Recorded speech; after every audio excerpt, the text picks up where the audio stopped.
AKAPADers, welcome back to another scary episode. Can I say that right? Scary episode of the 31 Days of Dread, the 2024 edition. I fell in love. With Abigail. This is our movie. Don't worry. She's a child vampire, but well, if we count human years, she's of age. And then, oh my god, then it gets confusing. But no. AKAPADers, film buffers, thank you for joining me. I fell in love with this movie. The reasons why I love this movie is exactly why we like, and I'll just kind of phrase a new term here. I'll create a new term here. Pop horror. That's what this movie is. Now, we're going to get into it. We're going to talk about it. I want to tell you guys everything I love about Abigail.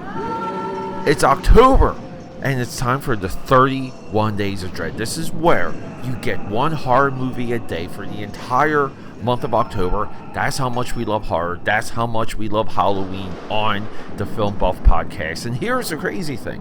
This is the longest running horror event in all of podcasting. So get ready. We're going to rock and roll. We're going to scare our socks off. And yes, we're going to be grabbing some candy. Maybe some cereal. Let's go. Abigail, 2024. The budget for this movie is $28 million. The box office, $42 million. We're going to get into the plot. Let me tell you the plot of this movie. We got some criminals screwing over criminals. And the big guy, which is alluded to, don't worry, we see him at the end, is it hinted that the big guy ends up to be Dracula? Kinda, sorta. Maybe we'll have to rewatch this movie again. And I do apologize, my AKAPADers. You guys know one of the baselines for this channel is we watch movies more than once. I push to memorize movies before I bring them to you. I hate to say it, that's not 100% the case. Because I watched this movie, I loved it so much, I rushed to bring it to you guys. That's just how we do it sometimes. I do want to re-explore this movie. There's plot points and threads that I'm curious about that I feel landed, but I want to know how well they were set up. This is the film going experience. But essentially we have criminals screwing over criminals. They're paid mysteriously, through a third party. No one knows each other's names. We're doing all the Reservoir Dogs stuff. We all know names. We all know where people are from. We're just keeping each other as professional criminals. But they kidnap a girl. They're going to hold the girl ransom. And then they're going to get their money. And we're just going to be done with this criminal screwing over criminal case or incident. And everyone's going to be amongst their way. Well, guess what?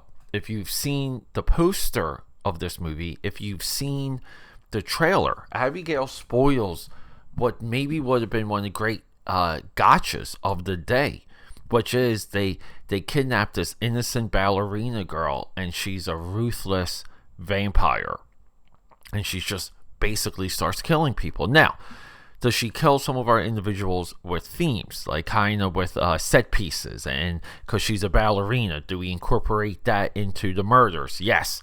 Do we have betrayal amongst the criminals, because all criminals are POSs? Yes. And let's get into the absolute star of this movie. This is I'm going to introduce him to you. Dan Stevens. It's heartbreaking when I go through his filmography that I see that, just like on again, off again through recent years, it just seems like he's been doing a little bit of a run of voice acting, or just voice, okay? Because, voice acting to me is a silly term. We know him from the 2014 The Guest. 2014, we can easily say, was his breakout year. Multiple movies all over the place. 4 movies that year. This year, thank God this guy stayed with his craft. Because he's in Cuckoo, which is slated for the 31 Days of Dread this year. I have yet to see it. But any movie that Dan Stevens is in, I'm in.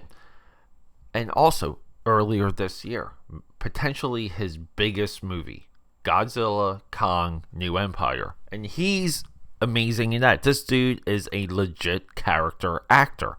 In this movie, he disappears in the role of Abigail. He's somewhat of our smooth operator, our cooler than a cucumber criminal. But he gets turned, and when he gets turned, he slowly begins to take it all over. He wants the whole criminal empire. It's a great third act. It's a third act when essentially he turns. The girl, our like final girl, essentially needs to kind of team up with Abigail to get this guy into the ground. And that's it. That's our movie.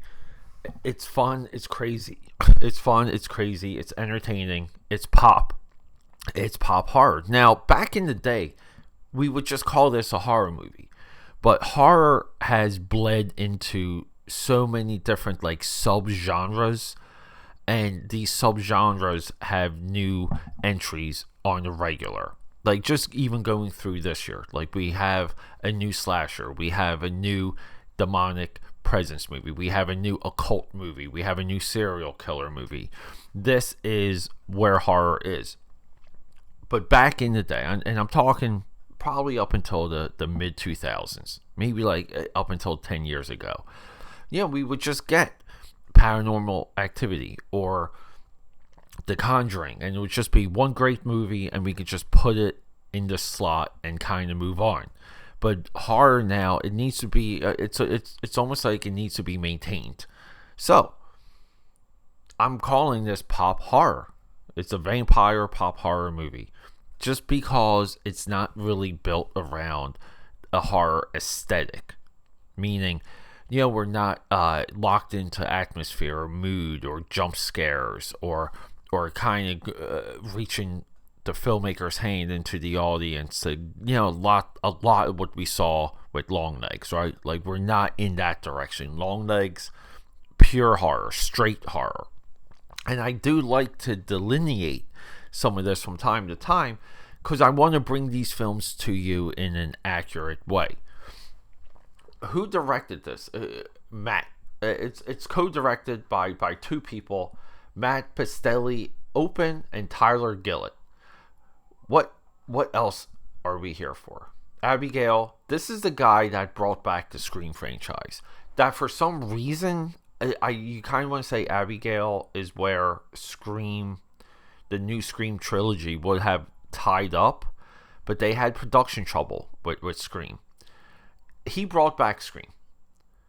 He made a movie called Southbound that I watched. I'm not sure I ever brought that to the 31 Days of Dread. Southbound is good.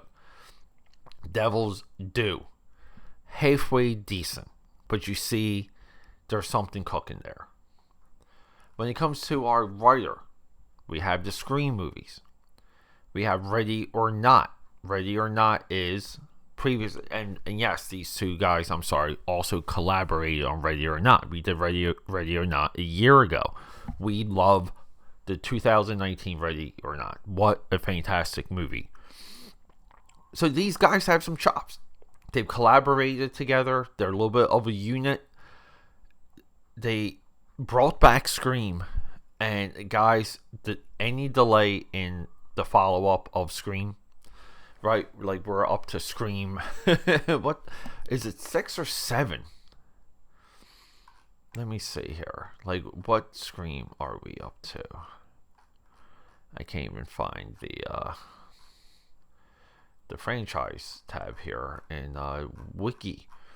But either way, there's somewhat of a new Scream trilogy. I think there was like 3, then there was like 4 and 5, 6. So yeah, so they would have been working on Scream 7.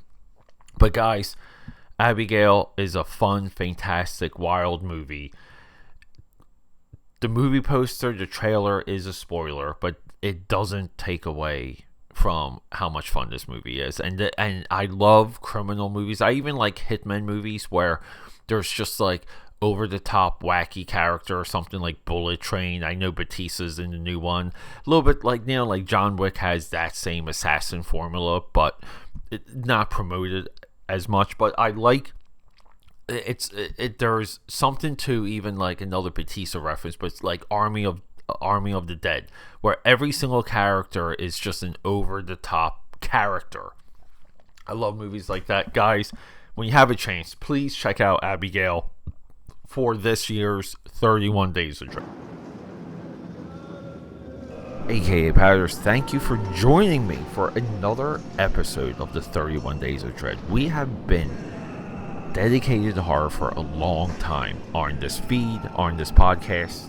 If you guys want to know more about everything we do here, go to AKAPAD.com. From there, you can navigate to the 31 Days of Dread. We have a dedicated landing page that goes through all the years of the 31 Days of Dread, and we also have a directory that jumps you to any movie that we've done. So you can just look up the movie by name, you can go to the directory, it's all alphabetical, and you can just explore. And that's the intent, and that's why we're so into the 31 Days of Dread, because no one's done this. No one has put this much time, this much thought and effort into American horror and international horror, and we love it. Horror is the future of American cinema. Horror right now is holding up American cinema, and I'm so thankful for it. So I'm hoping that you can extend yourself, explore, and continue the conversation. AKAPad.com. Thanks, guys.